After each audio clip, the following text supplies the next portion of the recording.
Joining us now is Steve Bannon. He was the chairman of the Trump for President campaign, one of the key people that engineered the victory. He's now in charge of a new political action committee, Citizens for the American Republic, and he's also the director and producer of a great new film called Trump at War by Steve Bannon. You can see that. Go to trumpatwar.com. Steve, great to have you with us, man. Thanks, John. By the way, that is the most perfect summary of where we are and what has to happen. You know, actually, I don't run a PAC. I run a C4. And the C4, John, is focused on exactly what you just talked about. It's motivating. It's giving ideas, organizing, and communications to Trump supporters to go out, get off their duff, and to start getting engaged in driving the Trump agenda. And this midterm, you summed it up. You know, I've hated for years when people say it's the most important election. But I think this midterm is changing the concept of what midterms are. I think in the future we're going to be looking at essentially 2-year presidencies. And the midterm is the first reelect. This is Donald Trump's first reelect. Anybody that supported the Trump program in 2016, or people that like what they see as far as the results of the Trump program, and I love your concept, your basement's on the ballot because you've got your basement back because your son now has a terrific job and is living in an apartment with a couple of buddies and is able to start his life because of the Trump economy.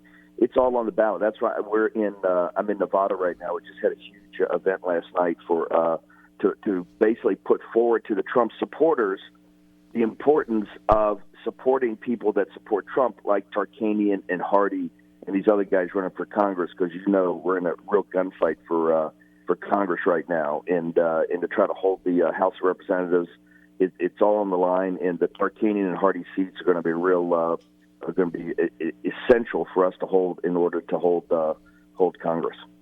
Steve, how do the Republicans win? What do they have to do in the next 7 days, especially because the math not favoring them? There's about 30 seats that are up for grabs. The Democrats have already won 10, 12. So Republicans have to have a very good showing. What do they have to do in order to keep the House? Look, I've said for a while it's a narrow gate, but look, we started in the in the fall of 17 when I left the White House. I sat down with some senior officials. They were anticipating at that time potentially 80 to 100 seats. It would be a like the 2010 where the progressives just wiped out Congress. Then we went to 60. Then we went to 50. Then we went to 40. John, I was on your show, I think, 3 or 4 weeks ago. We're talking about 35 to 40. We now down to 25. It's a very narrow gate, that has to the Republicans and Trump have to go through. But it's definitely doable. The House of Representatives is definitely doable. And Virginia, and your audience is right in the middle of it.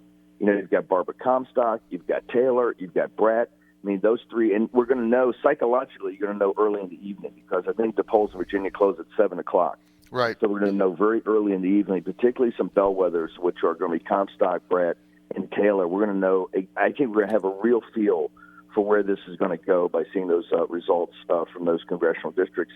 You know, all of them are tight, and that's why every vote's going to count on this. And what's imperative is if you do support the program, and you just had the Job Creators Network, which is a terrific organization. I know them very well. Had the thing about the center they run, but it's to get involved.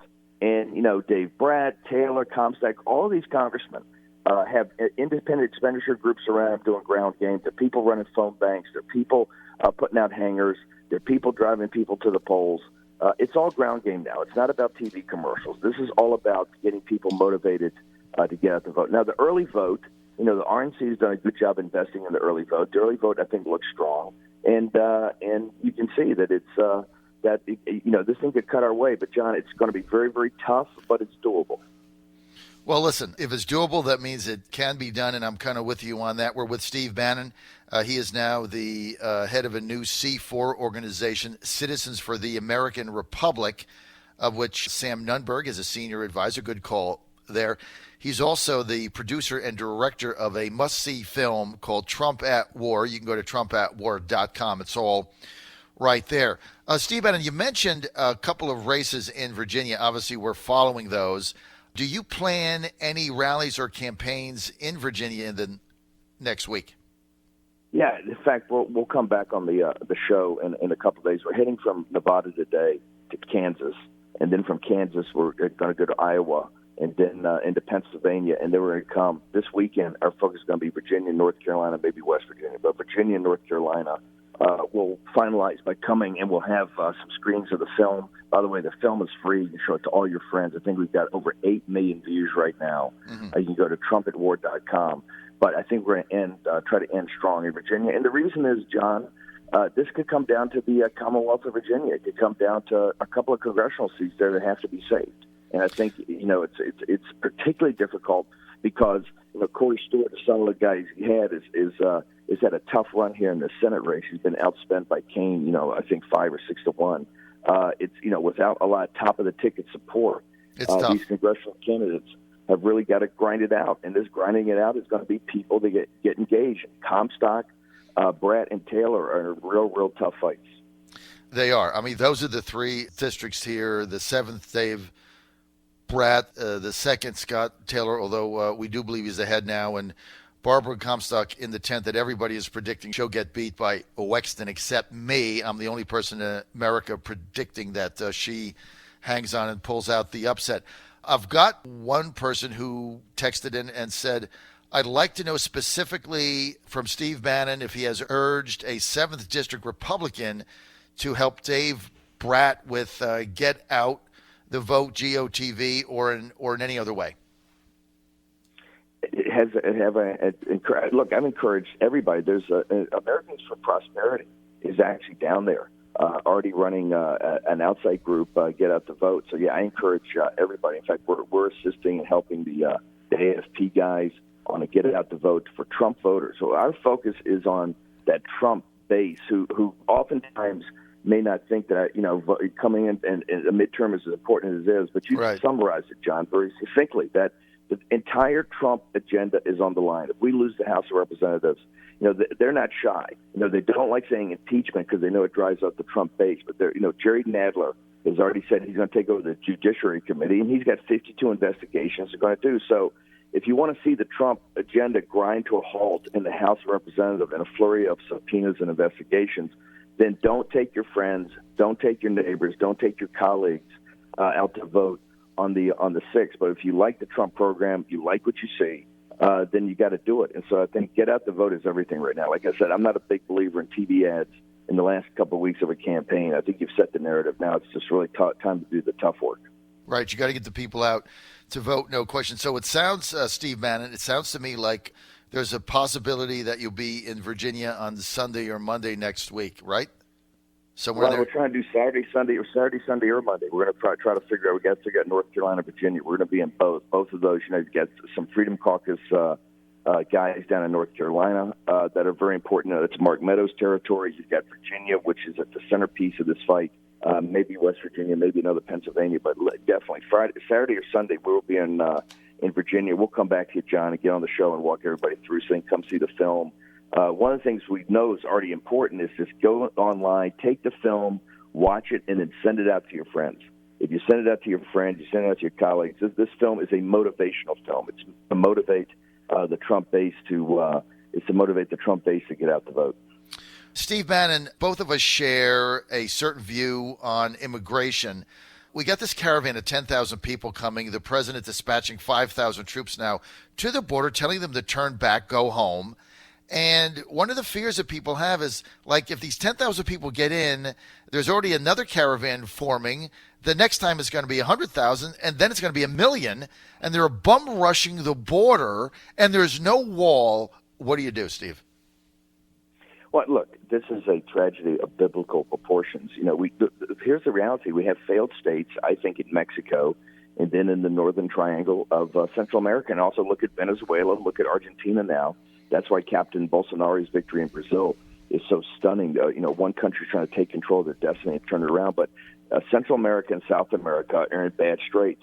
And we have to realize we're going to have to get engaged there. We're already spending $62 billion in Afghanistan. It's now time to look at these failed states close to home. Something has to be changed in Central America. Now, one thing that we can't help with is the working class people of Texas, New Mexico, and Arizona can't take the burden of, hundreds of thousands immigrants coming across, economic immigrants. You just can't do it. So I think what President Trump's doing is correct. First up, you got to build the wall, but I think now you're going to need intervention. I think he's directed the Army to go down there. Hopefully they call it the National Guard. I think this has got to be sorted. It's got to be sorted in conjunction with Mexico and the countries, but it just can't have, and this is why I said on your show before that his humanitarian policy before was to say zero tolerance, because you're just not encouraging these cartels that are in the human trafficking business and have made it a higher margin business than the drug business to incentivize those people to bring this, this tragedy of these folks up through Mexico, which is a very perilous journey. So I think President Trump is engaging, and he threw down last night on Axios when he said he's going to get an executive order and end birthright citizenship. So Trump's coming in hard on this as he normally does. Is that going to be helpful between now and November 6th? Well, listen, I think immigration and the caravan say, look, it's not anything that people would want to try to help a election. This is something that's, it's come up. It's not Trump's doing this happen. Trump tried to stop it by going to a zero tolerance policy. But clearly, I think it highlights the issues we have with illegal immigration, issues we have even with legal immigration. And I think President Trump's at the forefront of getting control of this. It's an out-of-control system right now in the United States. And, I think it's also going to, really, if Trump's going to demand of the Republicans when they come back that we got to, through the appropriations process, quit kidding around, as Trump says, no more games, and focus on building this wall. So I think this, how it plays in this election is I think, really kind of beside the point of it's a national emergency for our country. And I think President Trump showing leadership again. I would hope and I would advocate he go to the border this weekend. I would love to see him go down there and lay out his someplace like McAllen, Texas, and lay out his principles in immigration, because I think it would draw the country's attention to this crisis we've got on the southern border. We've talked about it for years. President Trump is trying to take direct action, but this is obviously a crisis for the country. Steve Bannon, last weekend, the Washington Post did an editorial on Sunday on the front page basically blaming the president for the horror in the synagogue, the pipe bombs. What is up with this? Well, listen, the country's divided, but you had, these two individuals, you can't blame this on the president. These two individuals sick. One gentleman has mental issues from decades, right? And he's made these kind of threats before, and obviously nothing's been done about it. The other individual is a very sick individual who kind of says, Trump likes Jewish people too much. So I don't know how you blame that on President Trump. Look, the country is divided, but the country's been divided before. And as I've said, the neo-Confederates, the KKK, the neo-Nazis, Antifa, Black Lives Matter, even the Proud Boys, when they start going to the streets and want, beat people up and damage buildings and have these riots, there's no place in American society for that. And to me, it's outrageous that we even have to jeopardize our police and spend civic resources to shut this stuff down. What has to happen is that we're not going to hug this out. We're going to fight it out at the ballot box, and that's why at the beginning of this segment, your last segment, you had to advertise about how people can get engaged. This is all about one side's going to win and one side's going to lose here. And you have two different visions of what direction the country should go. That's what America's about. This has happened before in American history, and where it takes place is the ballot box. And that's why, if you said before, this is the most important midterm, at least in my lifetime, because essentially it is the re-election of Donald J. Trump. And that's why people have to get out. You've got to ring doorbells. You've got to work phone banks. You've got 1 week to go. We've talked about this forever. It's now time for action. People say, hey, it was divine providence that worked for the Trump victory in 2016. I believe that in my heart, but it was through human agency that divine providence worked. And that means people. That means you getting out and getting off your duff and getting engaged. And so I think the stakes are high. We're not going to hug it out. You got to win. Just winning in 16 is not enough. You got to win in 18. You got to win in 20. You got to 22. And I'm sorry if there's not a magic wand out there that just changes things, but that's the reality. Well, right now, if you don't win in 18, 16 doesn't matter because it'll get undone.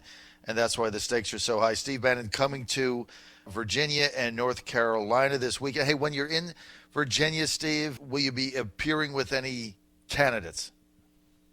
No, you see, as a C4, what we do is that we come out and do these events. We do these rallies. I did 8 in 2 days in Texas in Pete Sessions. And if a candidate, if they're campaigning, if they want to come, they've actually got to pay admission. The C4 is different than a PAC.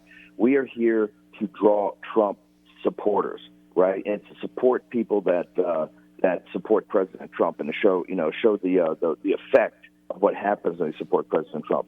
So if we come, oftentimes we have candidates come. If the candidate was out, Tarkanian last night was out of state fundraising, and his wife showed up. So but they have to pay admission. We are a C4, and our focus is on driving the ideas and policies of President Trump. And right now, you said it perfectly. At the 16, he won in 16, but if we lose the House of Representatives next week, they will undo the victory. That's it. It's either angry mobs or jobs. And, Steve, you mentioned all this divisiveness going on. You and I both grew up. We're about the same age. I might be a little bit older, but we both grew up in the Vietnam era. So I remember my father taking me to see the protest on his shoulders. He was for us being involved in Vietnam, but he just wanted me to see that, what was going on. And look, we got through that, and we're going to get through this, right? Same thing. Absolutely. Look, the country's been through tough times before. We'll get through this because we're tough people. But I think if you like the program of Trump, if you like this kind of populist, nationalist, conservative, traditionalist approach to running the country, then it's very simple. You got a choice. You can either stay at home and watch TV, or you can get out and get engaged. If you get engaged, good things are going to happen. All right, I got to go. I'm out of time. I want to thank Steve Bannon for being with us, former chairman of the Trump for President campaign. See his movie, TrumpAtWar.com, and it'll be in North Carolina and Virginia over the weekend.